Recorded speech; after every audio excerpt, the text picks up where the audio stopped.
coisas que tem hoje, não tinha fit.model database, tipo do modelo e já era, né? Então eu me lembro que ele me deu um paper e aí ele falou, lê aí e programa lá no MATLAB, daqui umas 3 semanas a gente tem uma outra reunião. Tipo, era outra história. Só que, né, a moral da história você aprende pra caramba, né?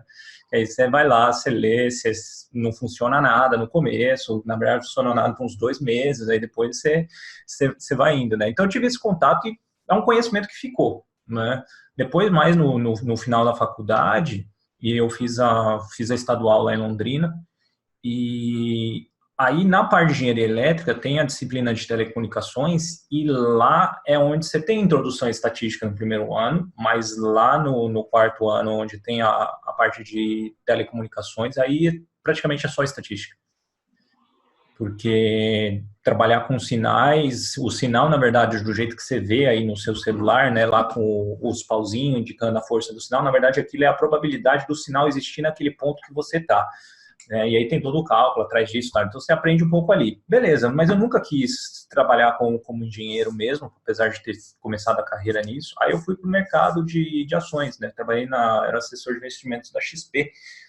E só que na época que eu fui para o mercado de ações, que era um negócio que eu conhecia desde quando eu era moleque, tinha pira de fazer, tinha acabado de casar, tinha me mudado para Curitiba, e aí veio a crise, né, dos PIGs na época, né, da crise da dívida lá, Portugal, Irlanda, Itália e nem me lembro, Grécia, no caso. E Você já estava aí, né? não, tava em Curitiba ainda. Curitiba, né? Tá. Tava lá em Curitiba. Aí, quando no começo da carreira você ganha por comissão, recém-casado não tava dando, né? Porque ninguém tinha o interesse, a bolsa descendo ali, ninguém queria. Só que eu continuava fazendo as coisas para mim, porque aí eu já investia desde 2007, um pouco antes da crise. E aí eu comecei a procurar os programas de trainee, né? Fazia um ano que eu tinha me formado, ainda dava tempo, né? A maioria, não sei como está hoje, mas na época a maioria dos trainees aceitava com até 2 anos de formado, alguns até 3. E aí eu conheci a Serasa, né? A tal que hoje é conhecida como Serasa Experian, né? Que era mais só o Serasa, e tinha um programa de trainee aberto, né? Na verdade, eu sempre falo essa história, porque o pessoal lá na Serasa fala, nossa, você escolheu a Serasa, tal, né? E eu fui bem honesto também na entrevista, falei, cara, não é que eu escolhi a Serasa, eu tinha uma lista com 35 programas de trainee, eu me inscrevi em todos, e aí é tipo concurso, né? Você faz, e uma hora você passa em um, É entendeu? verdade. Eu É. fiz a mesma coisa, os caras, eles tiveram um processo seletivo mais ágil, acabei entrando lá. E programa de trainee você faz o programa de job rotation e tinha a fatídica área de analytics, né? E aí eu fiquei um tempo lá, comecei a olhar aquilo, modelagem matemática, tudo, eu falei, cara, acho que achei o meu lugar no mundo. E lembrei das coisas da época que eu fazia na faculdade, via que o pessoal lá fazia basicamente aquilo, e Muito mergulhei de legal. cabeça, mergulhei de cabeça. Então, entrei lá em outubro de 2011, então, trabalhando aí hoje é Serasa Experian, né, porque tem esse grupo inglês Experian, que comprou a Serasa em 2008, então, antes ainda de eu entrar, eu entrei em 2011, aí eles estão fazendo o rebranding, né, mas... E tô lá, então, já são 8 anos já de empresa. E aí a carreira foi indo. Aí eu cheguei aqui na Itália em 2015, dezembro de 2015. Então, aqui na Itália já faz 3 anos e meio que eu tô. Sempre pela mesma empresa, né? Só que agora é só Experian, só. Aí, atualmente, eu sou o Head de Data Science aqui na Experian para a Europa. Pô, muito bom, cara. Fala um pouquinho dessa tua experiência de Head de Data Science. Tem que coordenar os times aí, né? Caraca. Na verdade, a coisa que eu falo que é mais difícil para fazer é encontrar gente. Sim. Porque de verdade, fazem 6 meses que eu tenho 3 vagas abertas e aí você fala, mas as vagas são muito exigentes, né? As pessoas não têm a experiência que pede na vaga. Cara, não, tem nego que fala lá que sabe SQL, né? O cara põe que é o mago, deus do SQL. Aí eu dou uma provinha pro cara, você dá uma provinha, o cara não sabe fazer um merge, um join, left join. Entendeu? Só que o cara no currículo. Então, assim, não é a culpa da vaga, é que, né, a culpa é do cara colocou no currículo que ele era o papa do SQL. Então, e acontece muito, aí você fala, isso é coisa de brasileiro, cara, é mundial o negócio, tá? Porque... Não, mas é difícil mesmo, cara, você encontrar talento. Eu sei porque, porra, eu passo o dia todo no LinkedIn tentando achar essa galera para trazer para os dados, para trazer conhecimento aí pra gente, porque aí foi até que eu te encontrei também, né? Uhum. E é muito difícil, cara, você encontrar profissionais capacitados. Na área de tecnologia, sobretudo, cara, é brabo. É brabo. Sim, é difícil. Eu falo essa parte de pessoas, assim, tem essa brincadeira, mais parte séria da parte do recrutamento, e depois tem a parte da retenção, né? Porque da mesma forma que é difícil para eu encontrar alguém, outra empresa também é difícil, né, que ela encontre outra pessoa. Então aí começa a guerra de talentos, como eles chamam no mercado, e aí quem paga mais, às vezes leva. Então, tá, e as empresas tentam fazer de tudo, né? Então, por que eu estou falando isso? Porque não sei exatamente o perfil da galera, mas acho que a galera que segue o Statidados tem gente de todos os níveis, gente que está entrando, gente que já é mais experiente. Então, fica aqui realmente uma coisa que eu presencio, né? E se pudesse falar alguma coisa para vocês, é isso que deixa essa profissão, essa área de trabalho tão maravilhosa no momento, né? Porque faltam pessoas realmente que sabem fazer as coisas. Então, se você sabe, se você treina, você, cara, vai voar. Porque os salários são bons, falta gente. Então, acho que é uma puta área para estar no momento. É essa de estatística, Vai ter analítica. lugar guardado lá, né? Exato, exato. E essa é a parte de pessoas, né? Então, depois o trabalho é muito bacana, porque falando do que eu faço, né? Essencialmente eu tenho como data science mesmo, na verdade o que a gente procura lá são tentar aplicar para o universo da parte do mercado, não só o mercado financeiro, mas a parte de finanças em geral, a parte de telecomunicações, que são os nossos maiores clientes, né? Então o banco e as telcos, a gente tentar encontrar de todas essas novas técnicas, do jeito, né, que estão sendo chamadas aí de para fazer machine learning, para fazer modelagem, quais têm sentido e quais realmente valem a pena aplicar. Porque o padrão da indústria é a regressão logística. Aí você começa a olhar os papers, você começa a olhar as grandes consultorias, McKinsey, PricewaterhouseCoopers, etc., falando, não, agora a moda é o Big Data, a moda é a inteligência artificial. Tá, mas né, aí você vai fazer lá uma rede neural e que te dá ali um Gini. Aqui na Europa eles usam muito o Gini, né? No Brasil eles usavam mais o KS para medir a performance do modelo. Aqui eles usam muito o Gini. Então, te dá um Gini ali de 60, rede neural, só que a regressão logística te dava de 55. Aí você fala, 5 pontos de Gini é 10%, tal, é bastante. Só que depois leva 6 meses para implementar a rede neural, né? E a regressão logística você transforma ali na equaçãozinha, você vira ali uma planilha e muito mais fácil de explicar, né? Muito mais fácil de explicar. Então, aí você tem que começar a fazer a conta do lado financeiro. Quanto custa implementar isso? É aí que entra o negócio, né? Exato, exato. Negócio. Então, você vê o custo de quanto custa implementar aqueles 5 pontos de Gini em relação ao benefício que traz. Então, a gente realmente tem que entender o que aplica, porque muita gente, eu quero fazer, né, inteligência artificial. Cara, top, depende da tua indústria, depende do teu projeto, senão realmente o simples funciona. Né? O simples funciona. E isso até é uma coisa que eu sempre falo. Depois eu vou entrar um pouco mais na parte das finanças quantitativas mesmo, mas eu sempre falo lá no canal, cara, o pessoal quer fazer um modelo super top, legal, para demonstrar que você sabe, mas o simples ainda funciona. Exato. Do mais simples para o mais complexo, né? Exatamente. Salvo fraude. Modelar fraude, eu acho que é o preferido que eu tenho, porque não tem o regulador que você realmente precisa explicar o modelo. Né? Só para pegar um gancho, cara, nessa linha que você falou do mais simples para o mais complexo, eu lembro uma vez num podcast o cara do Nubank falando de machine learning, né? Ele participou de um campeonato lá na Europa e tal, e aí ele usou eu não lembro agora, um modelo lá e tal, né? Aí quando ele fez o modelo, felizão, né? Que ele conseguiu estimar lá e tal, aí o maluco usou a mediana e ele ganhou. E ganhou. Ou seja, ele não usou, né, as coisas mais básicas, né? E aí Ah, ele acabou sendo vencido por uma medida de descritiva, tá ligado? é, Foi não, quando ele se exato. sentiu assim, cara, que merda. Não, mas cara, faz É uma muito sentido. lição, né? É Começa uma pelo lição. mais simples e vai até o mais avançado, né? É, Show de exatamente. bola.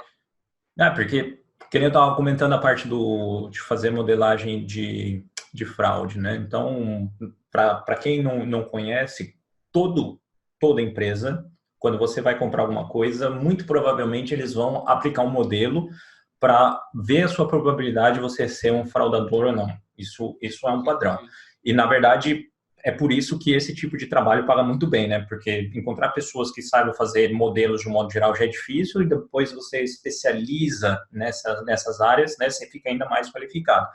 E ali você começa a trabalhar com um monte de problema que é a base de dados é não balanceada, porque você tem a taxa de fraude é 0,5%, 1%, então você tem 99% de bons Sim, e 1% de maus, né? sim. Então aí você precisa procurar outras técnicas. Aí você fala, cara, o machine learning faz sentido, porque aí você vai partir para uma técnica de oversampling, você vai partir para uma técnica de ensemble modeling, aí sim você aplicar o machine learning. Então, né, complementando o que eu falei, não é o fato de que não serve para nada, é que você tem que saber onde você aplica. Sim. Coisas mais simples vão funcionar na maioria dos casos, e aí um caso complexo como fraude, aí realmente exige técnicas diferentes, né? Então, ter essa percepção é legal pra caramba, porque, Exatamente. E na não só verdade, isso, né? Entrar mais antes de entrar nessa fase, ainda tem a variável que você está trabalhando, né? É categórica, é numérica, então o modelo também vai depender da natureza da variável. é, Então dá para ir chegar antes disso também, né? Mas também e, essa parte aí é muito importante. e esse ponto que você falou, eu acho que é um Cara, eu acho que é fundamental. O pessoal acha que a maior parte do tempo realmente você gasta ali fazendo um modelo. E de fato não. Não. Né? É aquele clichê que tem, né? O teu modelo é tão bom quanto os dados que você tiver. E então, se a sua base de dados for suja, se as suas variáveis forem uma porcaria, você pode aplicar ali o que você quiser no final, que vai continuar, né? Então, é o que eles falam, né? Lixo entra, lixo sai. É a É, mesma coisa, isso é shit válido. out, né? É, exatamente. E pelo que eu vejo, assim, nesses 8 anos trabalhando com a equipe, eu vejo que o pessoal ele gasta literalmente 70, 80% do tempo trabalhando os dados e o resto, Com os 20%, certeza. é fazendo o modelo. Exatamente.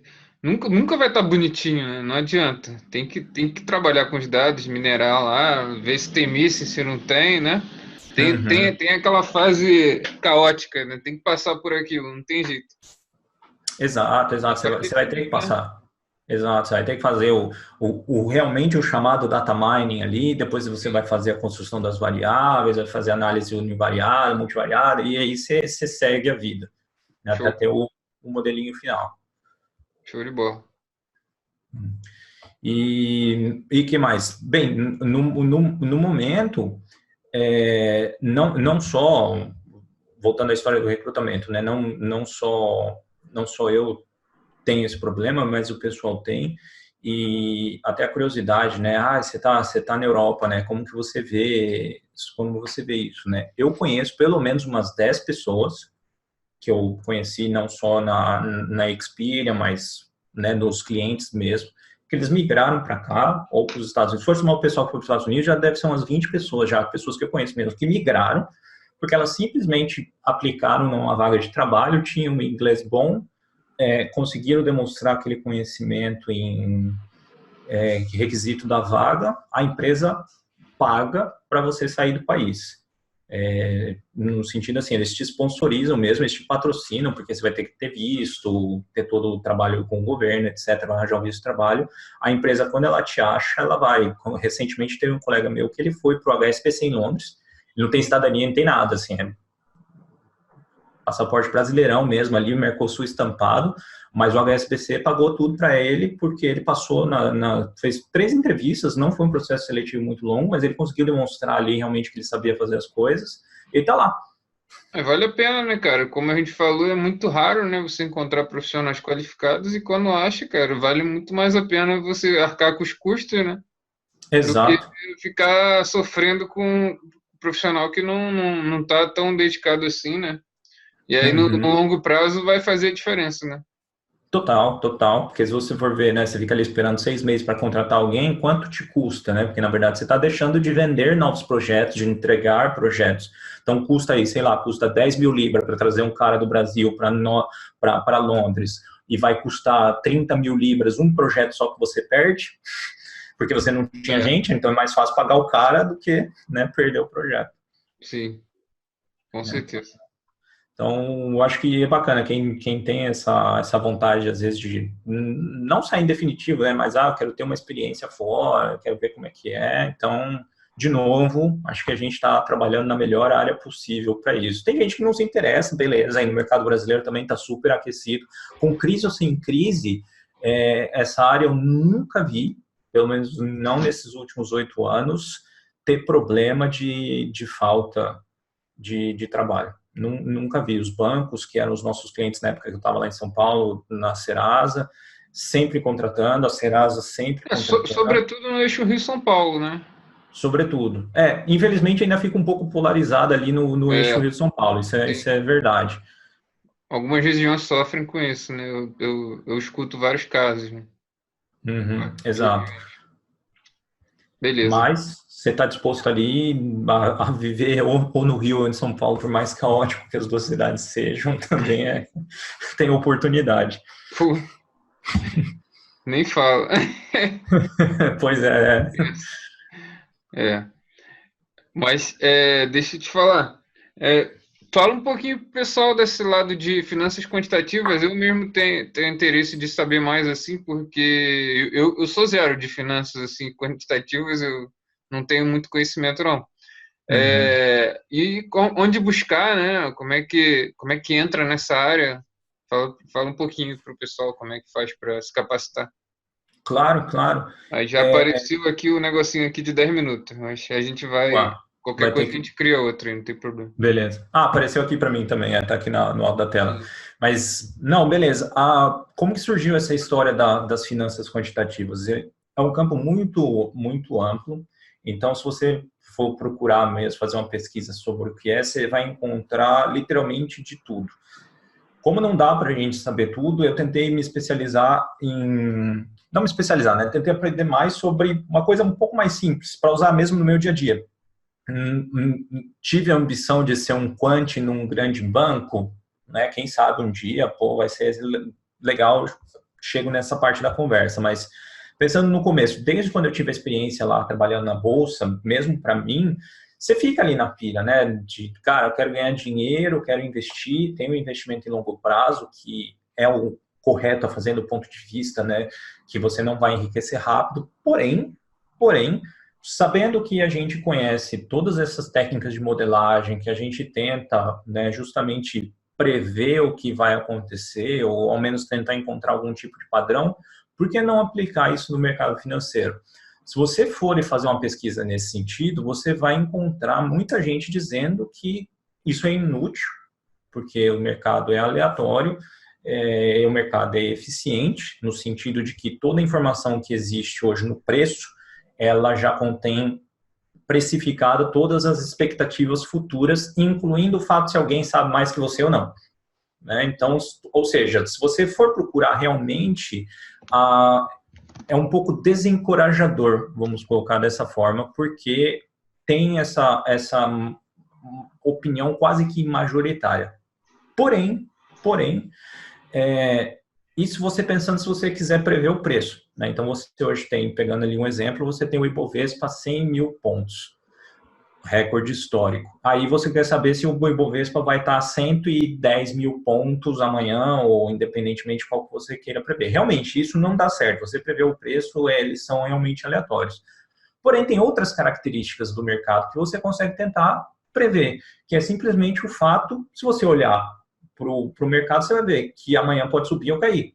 Então você já tem ali uma saída binária, melhora um pouco do que você prevê o preço. Você pode imaginar também que não, mas essa tendência ela vai ser uma tendência de alta ou de baixa. Pô, de novo, uma saída binária.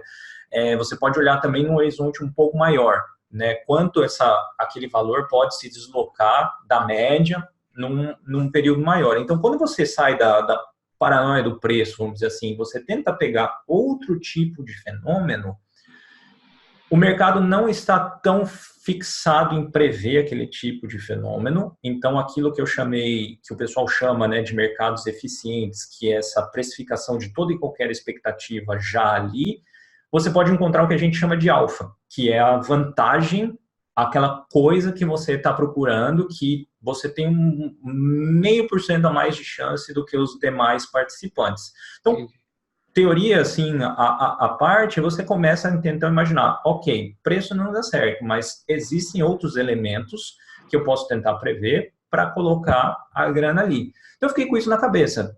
E, assim, isso eu falo hoje simples, falei em 1 minuto, mas foram coisas ali que levaram alguns anos até eu chegar nesse Dá para raciocínio. mensurar a evolução da economia, essas coisas assim? Sim, aí se você pega algumas séries um pouco mais estáticas, né, como as próprias séries macroeconômicas, aí você vai ver que tem muita gente que já faz isso, aplica séries temporais para prever PIB, desemprego. Aí eles usam o quê? Modelo Zart, Gart, essas É, coisas. são os mais comuns. Até Modelo uma Arima mesmo volatilidade. ali, exato. E, e legal, mas se você for ver, você faz toda aquela análise de séries temporais, né, decomposição, etc. E essa é a parte que eu sou um pouco criticado, mas ao mesmo tempo tem poucas pessoas que falam sobre esse assunto, então não sei exatamente o porquê, mas todo mundo, sem exceção, assim, todo mundo não, muita gente, com poucas exceções, falam que os mercados são séries temporais.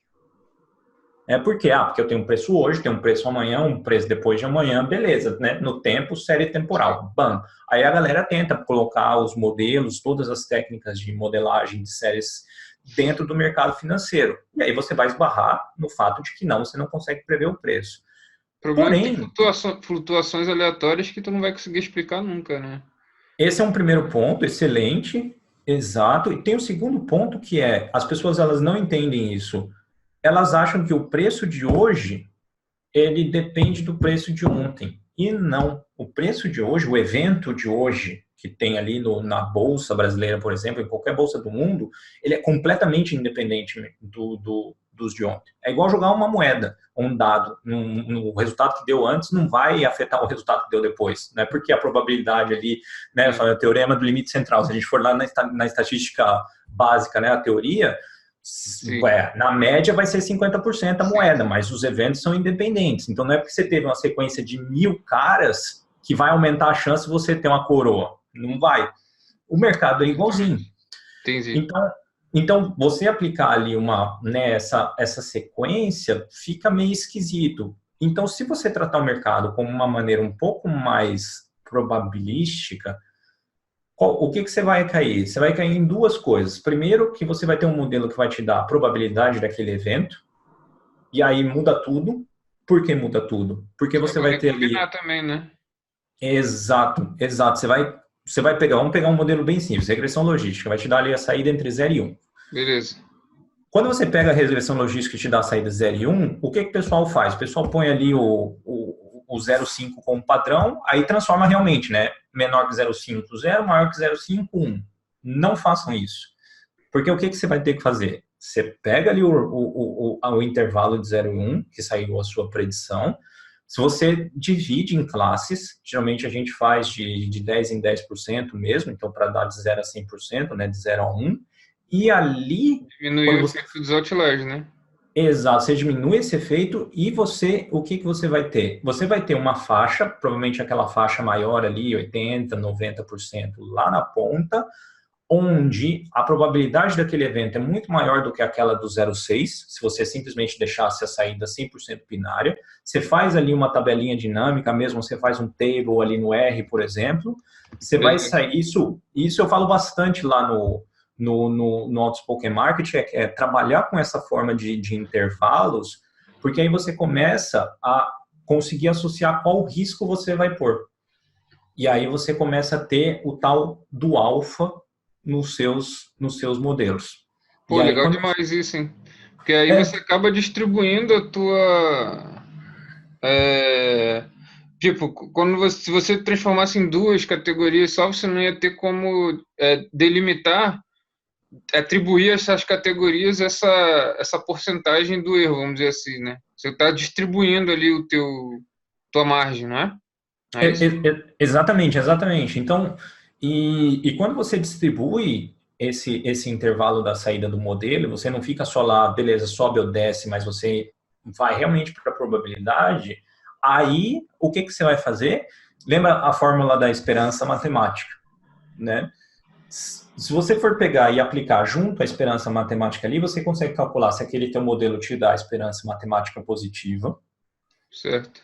porque quando ele ganha, os dias que ele vai acertar mais do que os dias que ele perde, primeira coisa.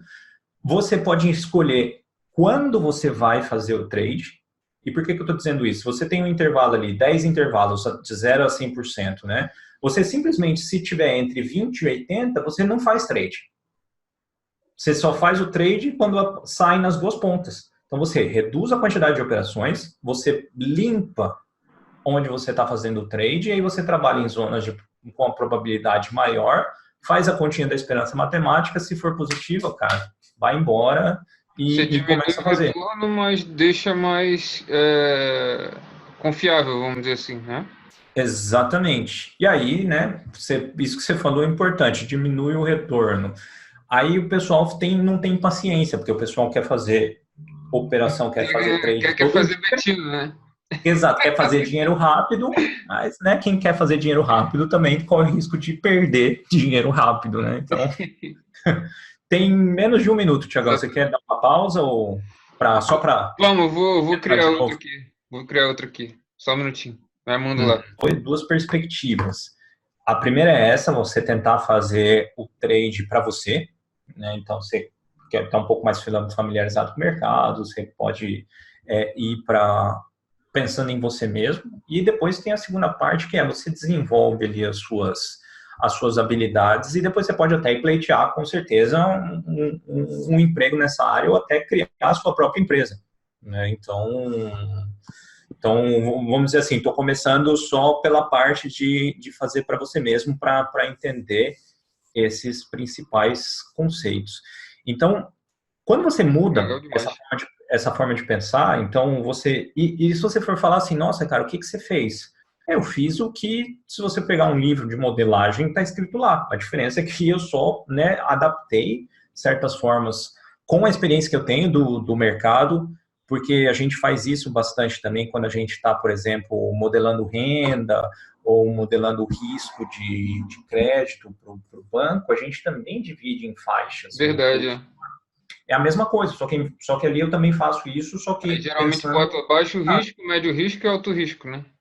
Exato. Então, a pergunta é, por que você não pode fazer isso no mercado? Né? Então, esse é o Legal. primeiro ponto. O segundo ponto é aquilo que você falou no outro assunto, que é as Deixa variáveis. eu só fazer uma pergunta antes de você entrar Claro. nisso.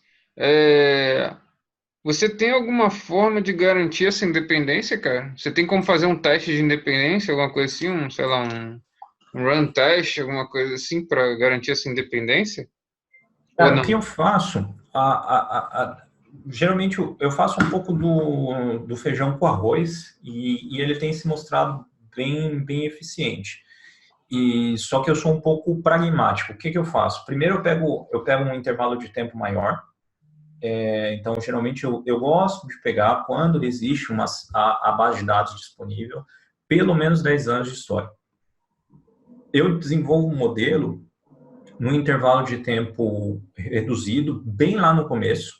Então, por exemplo, se eu pego 10 anos passados, vão ser 2009, então vamos dizer que eu desenvolvo ali um modelo utilizando os dados de 2009 até 2012, por exemplo, 3 anos, e depois eu aplico um modelo para o resto.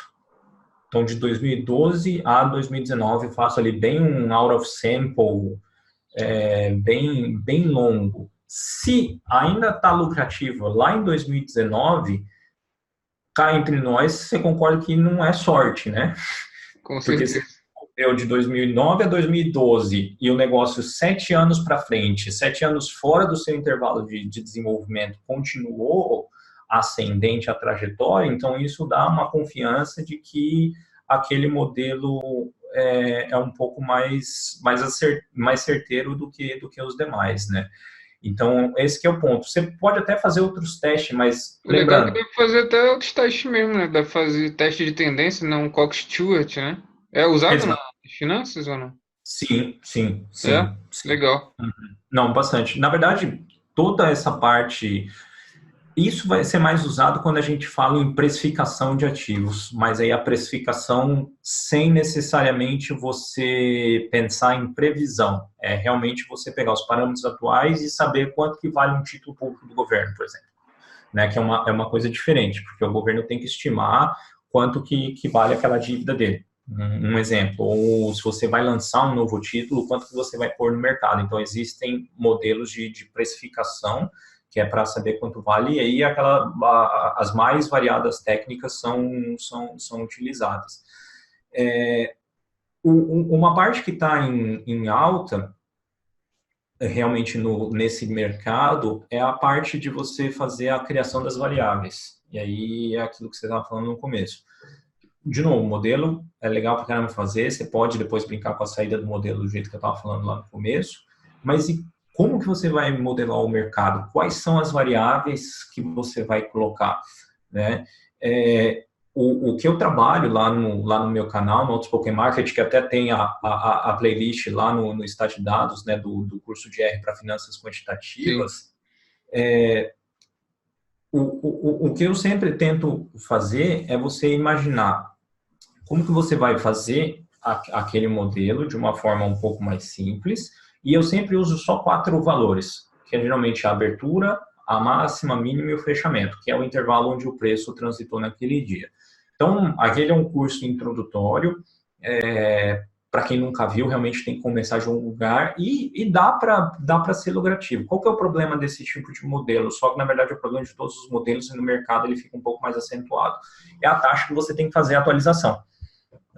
O modelo, isso é uma coisa que eu venho trabalhando, eu já tive modelos em que eu tinha que atualizar cada 2, 3 dias o modelo. Já era um saco. Porque dá um trabalho você preparar um modelo, depois você tem que rodar de novo a cada 2, 3 dias, ficava inviável, porque esse não é o meu trabalho primário, né? Então, Entendi.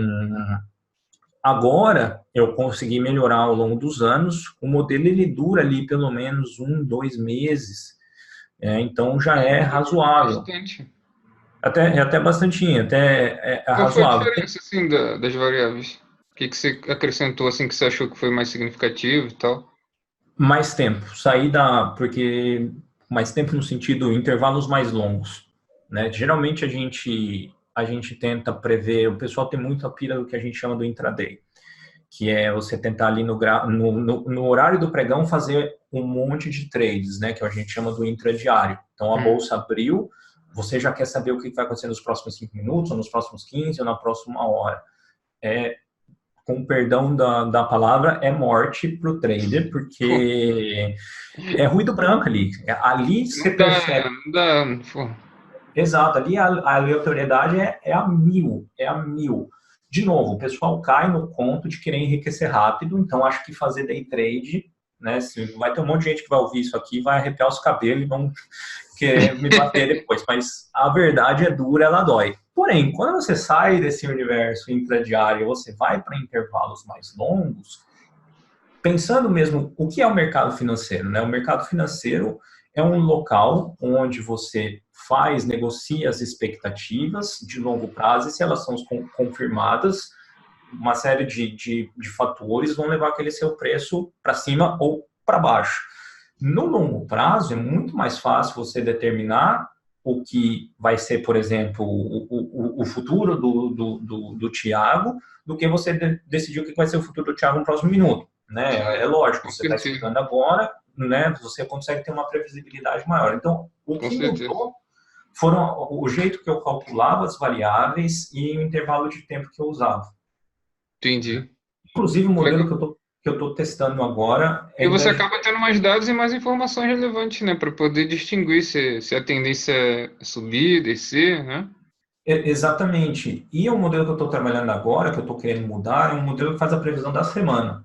Então, eu quero sair, mesmo do diário, né? Eu quero sair disso e eu quero ir para intervalos ainda maiores. Você já pensou que legal? Você chega na tua casa, sexta-feira, você gira ali o modelinho, pega a resposta dele, opera na segunda-feira, né? Porque está fechado o mercado no final de semana, e você tem ali a semana confiando no seu modelo. Você não precisa fazer isso todo dia.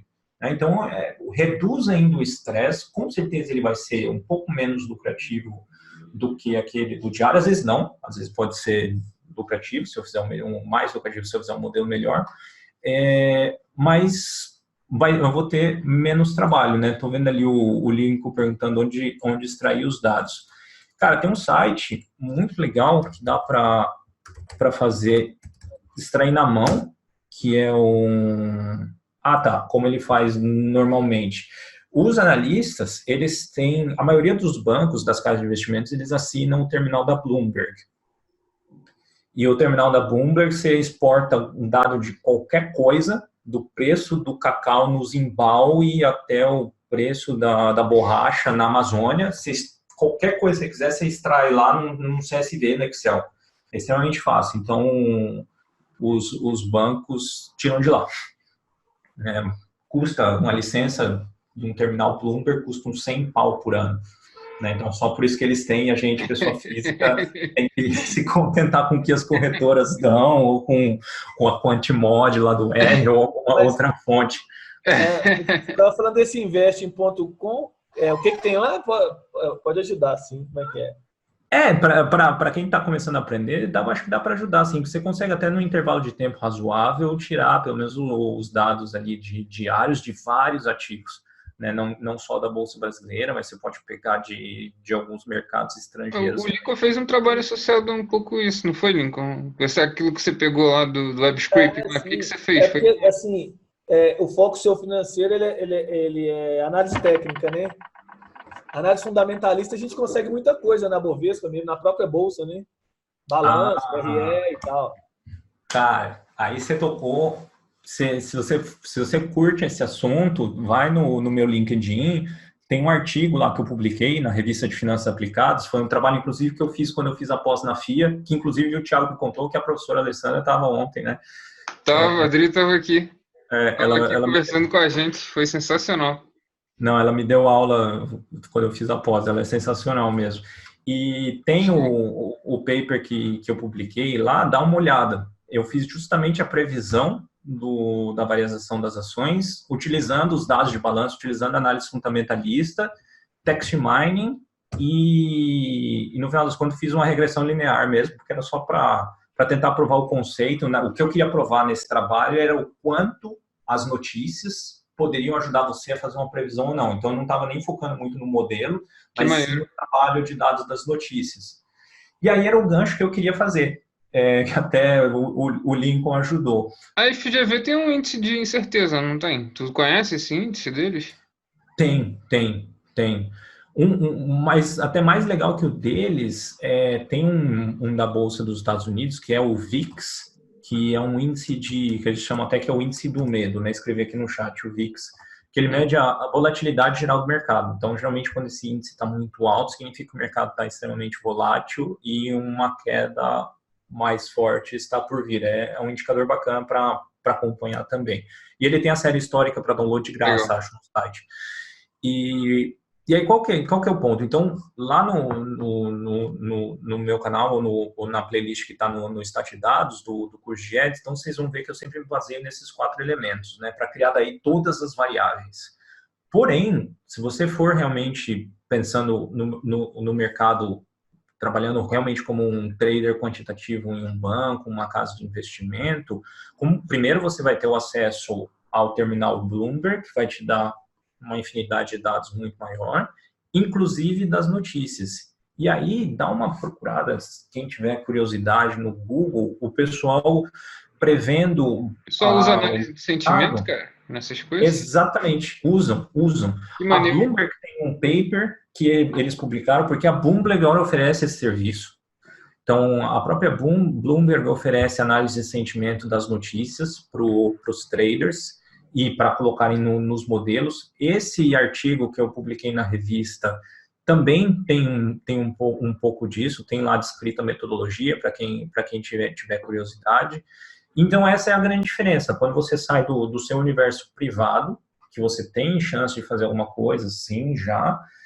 Quando você vai para o mundo profissional, eles têm acesso a mais dados, então, naturalmente, eles também vão ter a chance de fazer modelos melhores. E além de ficar só tentando fazer ali o trading no dia a dia, ou uma semana, ou um mês, tem uma tendência nova, já tem uns 2, 3 anos, mas ainda poucas empresas usam, então por isso que eu digo que é nova, que é você misturar as duas coisas, então misturar um pouco dessa parte quantitativa com a parte fundamentalista, como o Lincoln falou, e o que eles fazem? O mais lucrativo é você pegar uma empresa desde o começo, realmente ainda uma startup, uma empresa que está ali, e você investir nela. Então, o que eles fazem? Eles pegam a lista de empresas que deram certo no passado e são um grande sucesso hoje. Eles têm ali a base de dados daquelas empresas, eles têm a base de dados das startups ou empresas pequenas que existem hoje. E eles os padrões, né, para tentar identificar os Neymar na base do Santos. Exatamente, bem, a Alemanha ganhou a Copa, né, por causa disso. A Alemanha ela usa a SAP para fazer análise dos jogos, né? Show de bola. O Tottenham. O Liverpool também usa, né? Exato. O Tottenham perdeu para o Liverpool porque o Liverpool usa. Aqui o Lincoln falou, já vi um cara usando o Bloomberg para fazendo previsão de câmbio com base em Twitter. Sensacional. Então, é um mercado muito vasto apesar de falar das finanças quantitativas, nossa paixão em comum aqui de todos nós é também essa parte estatística, né? Se você for pensar, imagina quantos clubes de futebol existem no mundo, e imagina quantos deles não usam isso. Imagina quantos clubes de basquete, de vôlei, de qualquer tipo de esporte existem no mundo e eles ainda não usam isso. Exatamente. Então, inclusive, eu vou chamar o Daniel Takata. Ele é doutor da USP, ele tem um canal esportístico. Você conhece? Não conheço, então vou dar uma olhada. É muito legal. Eu vou botar aqui É esportístico. É um canal de estatística falando de esporte. Ele é comentarista da MTV não, dessas TVs fechadas aí, esqueci. De natação e tal, ele já foi atleta e ele é doutor em estatística pela USP. Aí ele vai vir conversar aqui com a gente. Aí depois, se quiser, eu até te chamo.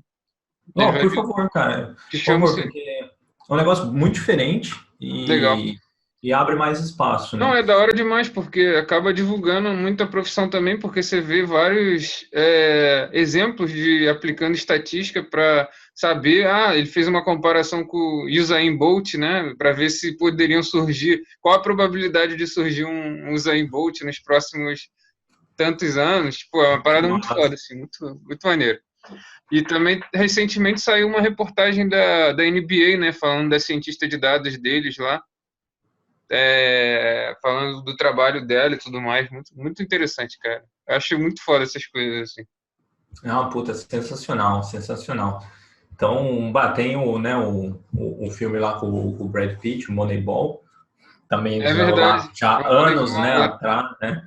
Contratou um economista lá de Yale, né, pegou um time que era fracassado e transformou num campeão, só baseado em dados. Sinistro. Muito bom. Não, é fantástico. Então, essa eu acho que é a grande sacada. E como é o mercado de quant, geralmente ainda é um pouco, como eu posso falar? Eu, por exemplo, eu não tenho formação em estatística, né? Aprendi ali on the job mesmo. O mercado de quant, ele ainda é um pouco mais atrelado a você conseguir demonstrar habilidades acadêmicas, né? Então, você precisa já estar realmente para pegar, como o mercado está ficando mais competitivo nessa área, apesar de poucas pessoas, mas os que vão, eles já têm ali os seus doutorados, os seus pós-doutorados, então você chega ali na humildade com mestrado, ou você tem um histórico muito bom, ou infelizmente eles ainda pesam mais o lado acadêmico na hora de fazer a contratação. Entendi. Então, diferente, as empresas não ligadas diretamente a fazer investimentos, né, elas já estão com um pouco mais a mente aberta, no sentido de que sim, é importante você ter uma sólida base acadêmica, mas você demonstrar ali seus conhecimentos práticos já é o suficiente para você entrar e você conseguir mostrar o seu valor, né? Então, isso ainda é uma barreira. Eles ainda estão, ainda é um universo muito mais conservador, extremamente fechado, né? Mas quem se interessa tem que seguir e lutar mesmo para conseguir Pô, é uma entrar. pena, né, cara? Porque é um mercado tão específico, né? Que eu acho que, pô, o cara sabendo, né? Tendo conhecimento técnico para isso, pô, tanto faz, né? É igual às demais, exatamente. Claro que uma previsão que você faz errado num fundo de investimento vai custar ali, pelo menos para o cara, uns 2 milhões na hora, mas, É, isso é um problema. né, isso é um problema. Porém, Problemão. exato, pelo menos você conseguiu um estágio, você conseguiu um trabalho como júnior, né, para começar e você É, pegar a experiência ali, né? dá um pontapé inicial, né? Exatamente. Então, uma parte que tô vendo o pessoal ali falando, né? A parte dos dados, tem a economática ali, que o Lincoln falou, o Alisson também comentou, que são proprietários, exatamente por isso que é caro. Então, a grande dificuldade também de você provar conhecimento nessa área é que você não tem acesso a dados tão bons, né? Então, diferente hoje, se você for procurar na base de datasets que tem no Google, você pode encontrar coisas ali, treinar, montar um GitHub seu e montar um portfólio de projetos. Nessa área financeira falta um pouco, então a forma de você demonstrar alguma coisa para quem está começando seria você colocar ali um pouco do próprio suor mesmo, colocar uma grana ali e você mostrar depois a evolução do seu capital para poder tentar, né, entrar. Tudo bem que se você realmente estiver progredindo ali com o seu capital, às vezes você tem até outras ambições, como às vezes montar a sua própria gestora de recursos, né? Mas eu acho que é o melhor caminho a seguir é você tentar, dado essa, como que eu posso dizer, competição no universo acadêmico, se você conseguir mostrar que tem um portfólio ali, mostrando um histórico da corretora, mostrando que você realmente conseguiu fazer alguma grana daquilo, com certeza você vai chamar a atenção de alguém Pô, muito para legal. entrar. E um negócio interessante aqui que você falou aí também da parte de estatística que você teve que correr atrás, né? E você vê que você refinou as suas análises, né? Quando você começou a aprender mais da parte estatística, porque praticamente o que você falou aqui foi sobre estatística, né? Dividir nas classes para dividir o teu erro e tudo mais. E falou Uhum. várias coisas aqui de estatística que puderam ajudar você a refinar a tua análise, né? Eu sempre bato bastante isso com eles aqui, né? Que a estatística ela te dá o poder de refinamento, né? Das tuas análises. Você Uhum. pode chegar num resultado, né? Mas esse resultado pode não ser o melhor resultado, né? E só com a estatística você vai conseguir trabalhar para conseguir chegar naquele resultado mais acurado, vamos dizer assim, né? Exato, você está ali só no raso ainda, né? Tudo isso que a gente está conversando é só a introdução, depois realmente você pode ir muito longe. Tem uma pergunta ali do Vitor que eu estou vendo, né? Se a Experian usa o Auto Machine Learning. Então, cara, a gente está nessa discussão, é quase uma discussão literalmente ético-filosófica sobre usar isso. E por quê? Está chegando aí no Brasil a Lei Geral de Proteção de Dados Pessoais. Aqui na Europa já tem uns 2 anos e, com perdão da palavra, é uma droga. Porque restringe, com viés de tentar proteger mais o consumidor, no final das contas restringe de tal forma as coisas que você pode fazer que tem realmente gerado certas dificuldades, inclusive na aplicação de Auto Machine Learning. Por quê? Hoje, qual que é o grande problema? E eu falo dos bancos, mas porque eles são os maiores clientes da Experian, de um modo geral, e são os maiores clientes de muitas empresas, né? mas eles sofrem muita pressão do regulador. E, geralmente, os reguladores são os próprios bancos centrais dos países onde eles atuam. Então, quando o banco faz um modelo, né, vamos dizer, para pegar um exemplo que acontece muito, eu faço um modelo para ver a minha perda esperada, né, porque de acordo com a Basileia, você tem que manter ali um percentual alocado que você não pode distribuir como dividendo, nem recolher como lucro, nada, porque se tiver uma crise, você tem que ter dinheiro para dar para as pessoas. Então, tem um percentual mínimo por lei. Existem os modelos regulamentares que você faz para fazer a conta certinho de quanto é esse percentual que você vai deixar no banco, baseado na sua probabilidade de default da sua carteira. Então, o banco tem uma carteira lá com os clientes, ele vai estimar quanto daqueles clientes podem entrar em default nos próximos 12 meses. Qual que é o ponto? Essa carteira é dinâmica, certo? Porque o cliente está ali, ele pede mais dinheiro, ele deposita dinheiro, e dá um calote, aí acontece de tudo naquele universo. Então, esse modelo tem que ser ali dinamicamente, na melhor das hipóteses, atualizado. O que acontece? Quando o banco tem que mostrar o porquê daquele número para o regulador fala, legal, me mostra um modelo. Literalmente, o regulador quer olhar o modelo. Então, o regulador tem um cara lá, tão bom quanto o estatístico do banco, que vai lá olhar e fala, essa variável aqui, o que é? Essa outra aqui, o que é? E o banco tem que explicar. É lei. Se ele não explicar, ele toma uma multa, assim, que fecha as portas. É por isso que acaba não tendo como usar redes neurais, né? Porque às vezes você não consegue explicar, fica muito complicado, né? Você explicar as coisas que estão acontecendo ali. Exato, e aí você não pode ir para essa área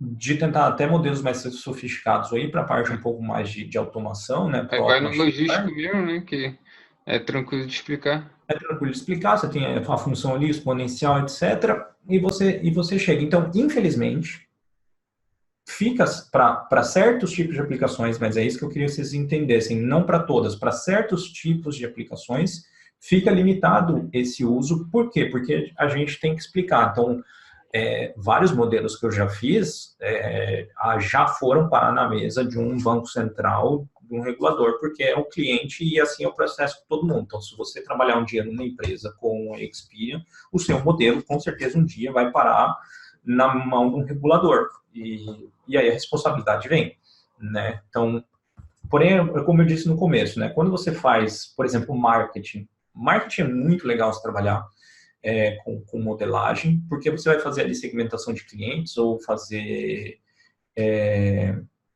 modelos de propensão para comprar ou não um produto, e ali você pode fazer o que você quiser, porque o máximo que vai acontecer, eu vou mostrar um banner, eu vou achar uma droga aquele banner e não vou comprar o produto, óbvio.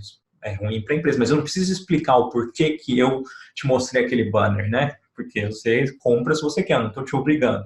Então, ali sim, quando você vai para marketing, para esses modelos de propensão e até mesmo como o exemplo que eu dizia de detecção de fraude, aí sim a gente consegue migrar para esse tipo de técnica.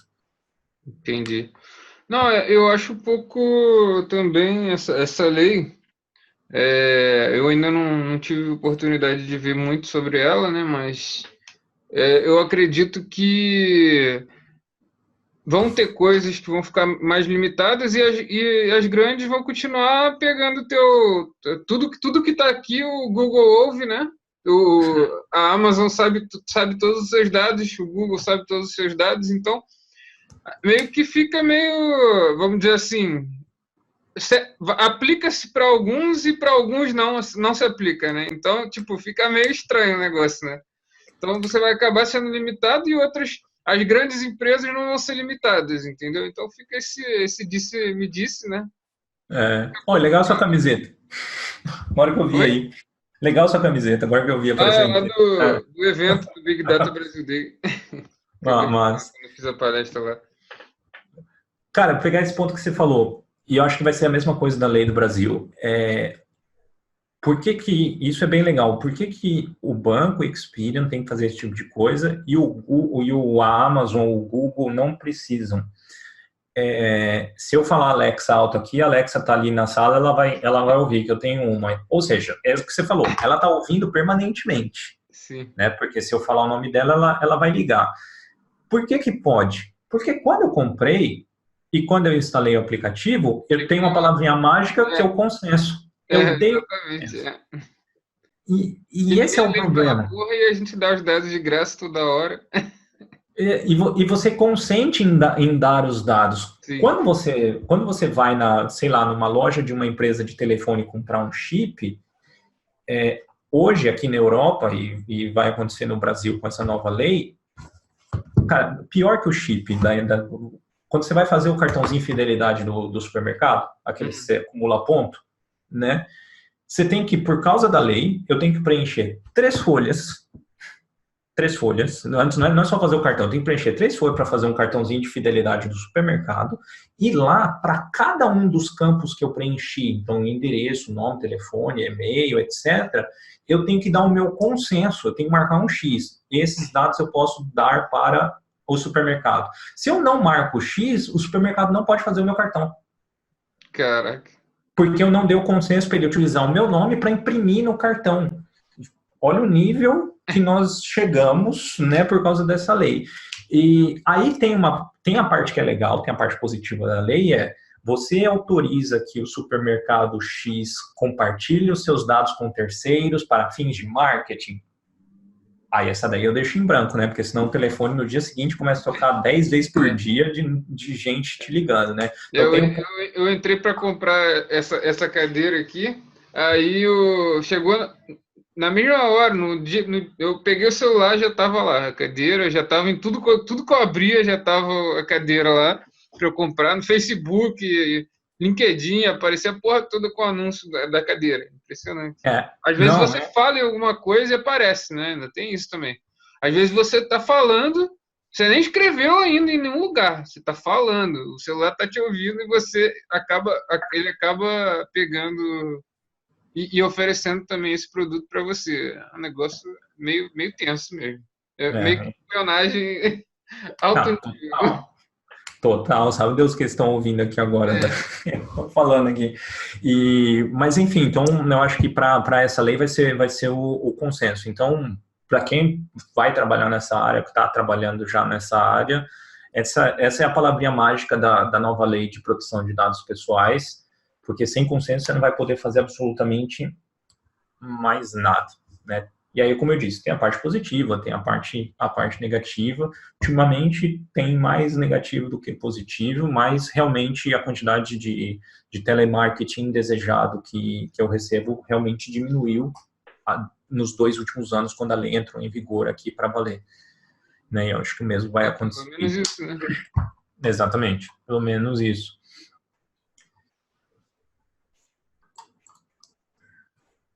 Então, alguém tem uma pergunta específica para o Leandro? Aproveita agora aí. 8 minutinhos finais aqui.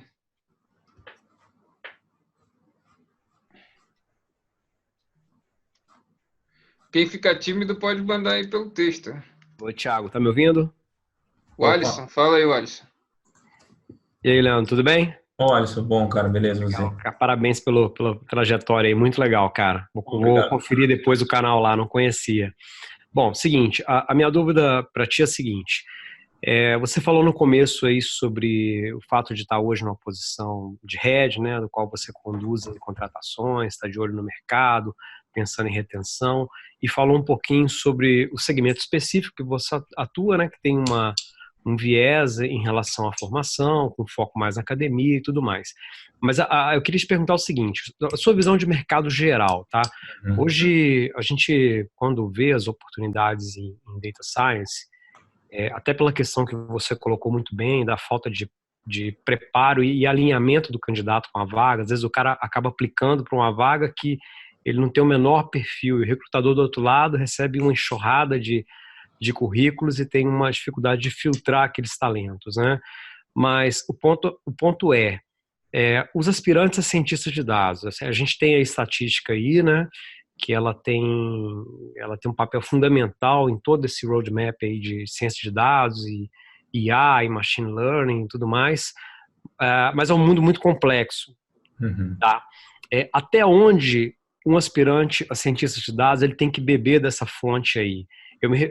Para completar a pergunta, assim, imagina um cara que está focando ali numa trilha, ele já conhece muito bem a parte de análise exploratória, ele sabe consumir, transformar os dados, preparar todo um pipeline, ele já tem uma noção de como os modelos funcionam.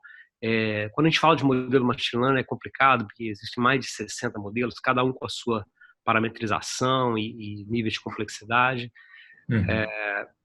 Mas o ponto é, assim, para o mercado, até onde esse cara tem que buscar estatística? Ele tem que focar em resolver o problema do cliente, ter aquela base na estatística, ou ele realmente, para se tornar um cara diferenciado, ele tem que aprofundar muito nisso para poder não só modelar, mas como também ter um embasamento ali, explicar aquilo e tudo mais. Você deu parte da resposta na pergunta, que foi quando você falou focalizar em resolver o problema do cliente. Então, sim, essa trajetória que você falou, vamos dizer, é o mínimo esperado. Então, vamos dizer, se você entrar no site lá da Serasa Experian hoje, com certeza vai ter alguma vaga ali para analista de modelagem júnior, né? Então, vamos pegar realmente para quem está realmente começando aqui. Esse cara, se ele souber as coisas dessa trajetória que você falou, então ele vai saber fazer ali manipulação de dados, vai ser capaz de fazer as análises básicas e vai conseguir chegar em algum modelo, ele vai ter que provar isso de alguma forma, certo? Então, se ele já vem de alguma instituição boa, com alguma formação, de certa forma isso endossa o cara. O que eu procuro quando eu faço recrutamento e não é uma coisa que veio da minha cabeça, é uma coisa que eu aprendi ao longo do tempo que eu trabalhei, porque é o jeito que, por exemplo, a Serasa Experian faz e é referência para as outras empresas também. Quando o cara chega com aquele currículo muito bom, hoje todas as empresas elas fazem algum tipo de teste, porque a gente sabe que pode mentir no currículo.